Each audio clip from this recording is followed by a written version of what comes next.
forgot my microphone. Hi, this is the Chery Omoda E5 BX. It's a lot to say, but anyway, there we go.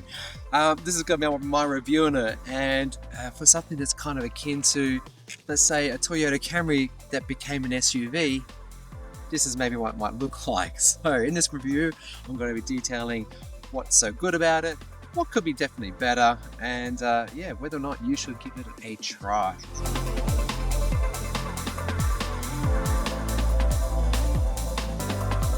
This has actually got walk up, unlock, and walk away lock, which a lot more expensive cars don't even have. And this has got it, and it's under 50k if you go for the correct model. More on that soon. Okay, so here's the first difference. BX or EX, remember those two things. This is the cheaper version. I've got to manually lift this, and for a few grand extra, you could have a power lift, and that is really worth your while. The boot is 300 litres, which is pretty small considering the size of this vehicle. It actually looks a lot bigger. Being the hatchback SUV that it is, it's really surprising when you open it up and you see, like, well, it's not much going on here. You've got 3 tethers, one 12-volt socket, but under the floor, people will be very excited by this, a full-size spare tyre. Like, unbelievable. And in the front, yeah, there's one, but that's only 19 litres. Barely enough to put some charging equipment. You could, but just, honest to goodness. And a little side note for Chery, next time you're doing an electric vehicle, this is where the charging port is. And there's nothing very wrong with that. I prefer it on the C-pillar, but at the front here is completely fine because it's high up, much like the MG series in like the ZS. But let me show you what I mean.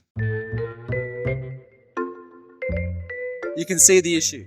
If you should need something in here, you got to get into the front, into your Frunk first, then do your charging bay, because yeah, it's going to get in the way of it. So maybe Chery, don't put it here, put it back on the C-pillar. That's the best spot. So the Omoda E5, I think it's actually a very good looking SUV. I want to call it small, by the way, definitely not medium. We'll see very soon why.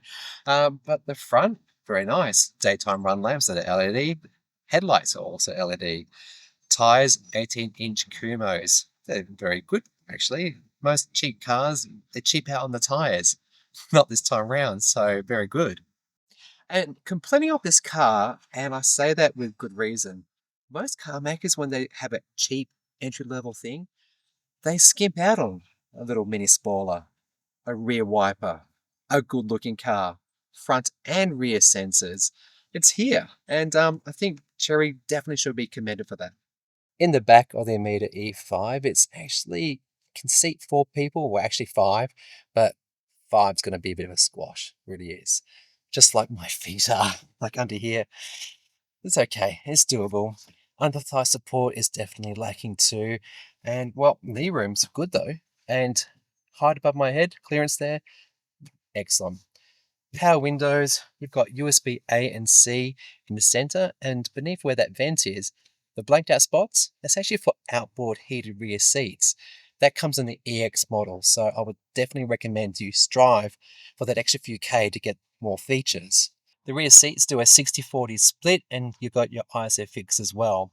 And a little feature I'm calling, oh my God, just in case, you know, someone does something stupid.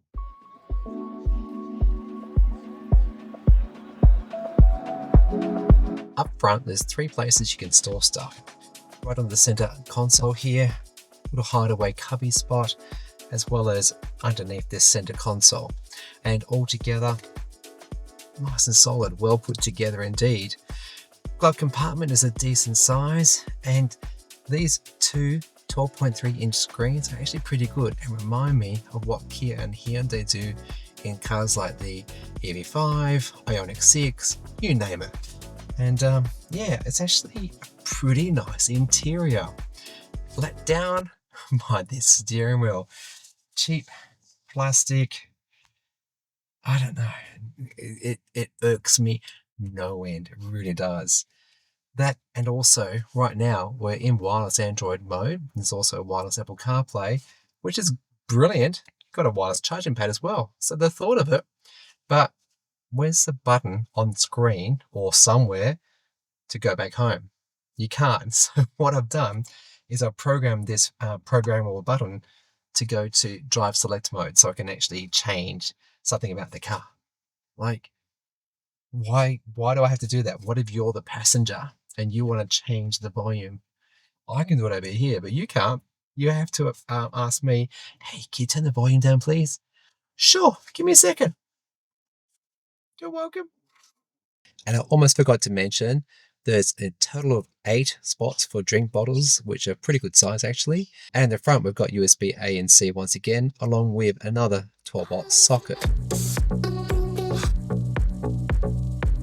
The Chery Omoda E5 has a 61 kilowatt hour battery pack, and charging it can be done through 3-phase up to 10 kilowatts, but unfortunately on a DC fast charger only up to 80 kilowatts, and so that's really quite disappointing. Alright, driving the Omoda E5, turning circles pretty good, like a bit over 10 meters, so I found this in car park to be very good. Excellent indeed. Something that I have been annoyed by though is the feel of the accelerator. If you watched my videos before, and if you haven't subscribed by the way, you'll hear me complain about brakes and the feel of brakes. Like Tesla Model Y, feels like a brick, like you're plonking on some wood. It's digital, not good. The accelerator in this thing, it's digital, and so I am barely even touching the accelerator right now. I'm going just a little bit, and we're going to be driving. And what that can mean is that if you want to, take off in a controlled manner, in a pleasant manner, you have to be very conscientious of how you do that. And as an owner, you will get used to it. I admit that, I get that, so stop commenting now, Bob. But nonetheless, it is definitely something, because it took me a while to get through all these different settings to find out exactly how I'm supposed to have this car configured, because there's a lot of different ways you can do it. It's got a thing around, how do you want me to apply the brake? How do you want me to handle the acceleration? There's a lot in here, and it's very messy. It's taking a lot of fine tuning to get it to here. So I'm going to leave on screen now what I did to give what I think is the best driving experience in this. And for those playing at home, and you know that I like one pedal driving, you will see there's no one pedal driving in this car. And that is extremely disappointing, can I tell you, extremely disappointing. With regen, you either have low, medium or high, and having it in medium or high is going to be truly annoying. So let me give a demonstration if I can here. Other settings, yes. Energy recovery level, there we go. Let's put a medium, and I'm going to accelerate, and then that's not bad, and that's because I've got it in eco driving mode, by the way. So if I do actually go back to control, put it into normal mode, it's just very jerky. I can't demonstrate that here. I'm trying to demonstrate it, but it's very difficult for me to show you just how jerky it is. And so, yeah, again, follow my tips for how to get yourself the best driving experience in this car. eco mode, that's the first thing. Go to energy, new energy, and then go to other settings and put it into low. Brake and feel linked driving mode, I turned it off, it's really bad. And brake pitch control set to high, and that's enabled the brake to be a lot better than what it used to be. And so now foot comes off the accelerator and we're kind of coasting like an old-fashioned automatic car.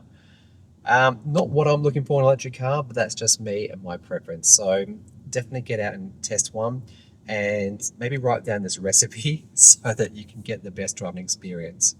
But power in this car is actually pretty decent, considering the coin you're paying, right? 150 kilowatts of power and a bit over 300 newton meters of torque. So if you want to get up and go, it goes. And this is in economy mode. It's a little bit torquey, a little bit front steering, so you're going to have some understeer here. But right hand is pretty decent, and I think that's helped by those really good quality tyres that I spoke about before.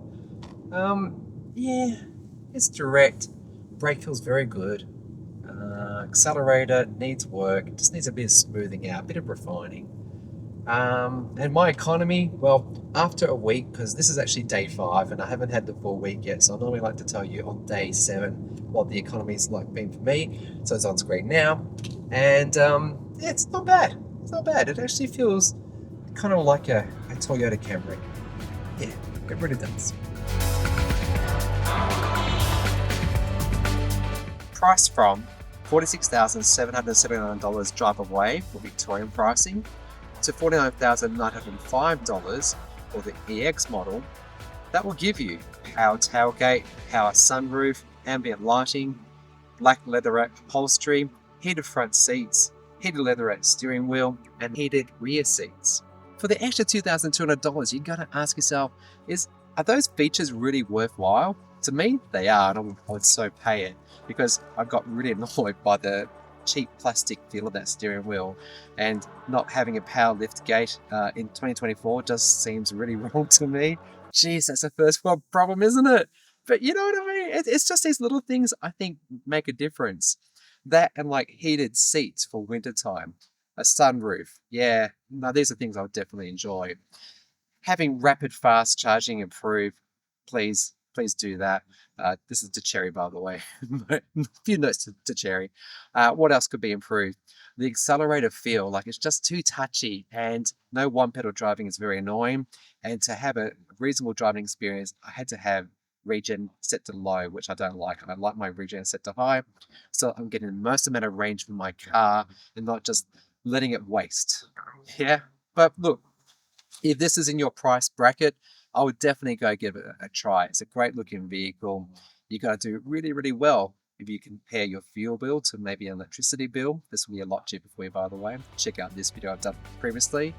And if you've found this video useful, or you know someone who's in the market for a new electric car in this price, yeah, share it to them. It really does help.